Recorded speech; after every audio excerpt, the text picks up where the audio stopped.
here are titanium filler rods. Now that is a 400 gram packet of it. I live in a small town and there was only one place I could find around my area, an hour and a half away, and they were the only ones that could get me titanium filler rod to weld this exhaust up. 400 grams of it cost $160. So you can tell I've actually never welded titanium before either. I cannot even get scrap titanium around here to practice on, so we'll be going full pelt under the job. I've got the amps down really low. I'll just put a tack on it, see how it welds, and then just keep going further and further until I feel confident enough just to run the bead across it. Because as you can tell, I can't really afford. It's not my bike, it's a customer's bike, and the filler rod's dear enough, let alone I don't want to have to do a full titanium exhaust for it, because pipe is dear.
So as you can see, I just welded that mount back on the exhaust there.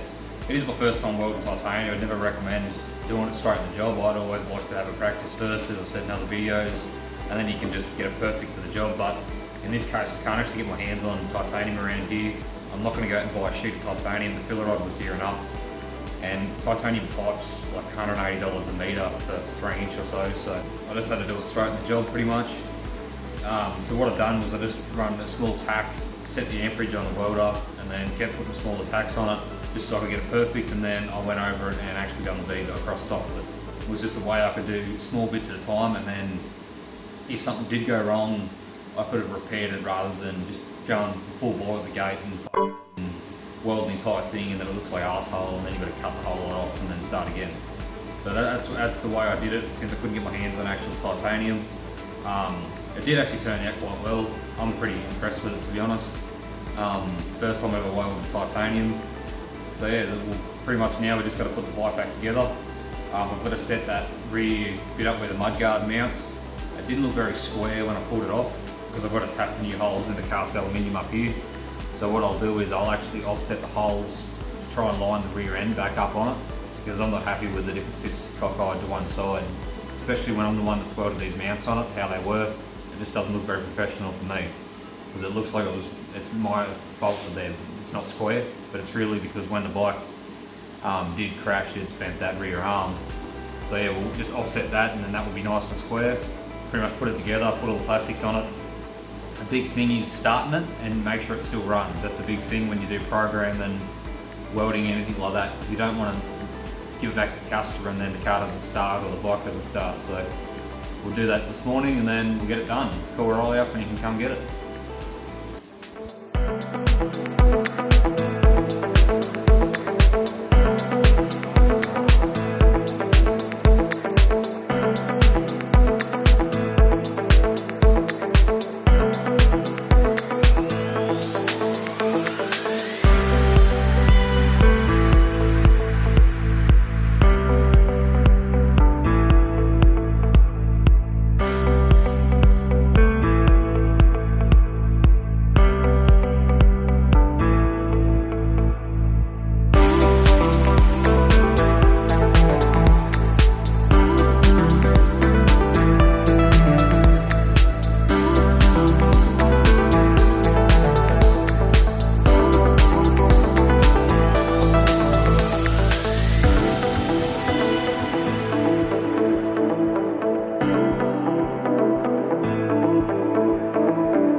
all I've done is welded the mounts that broken off the chassis for your rear arm.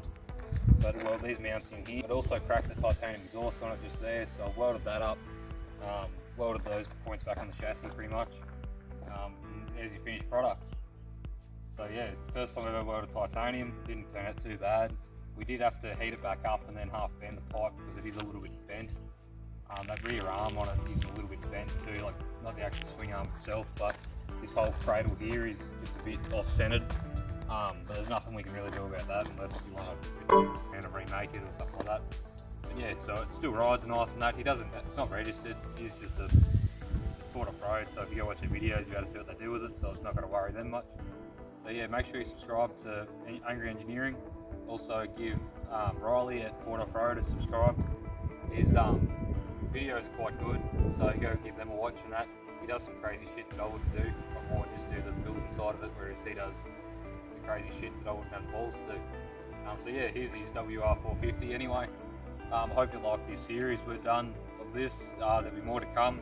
Stay tuned, there'll be more Brumby videos very soon. And there'll also be some I-30N ones if you're interested in that.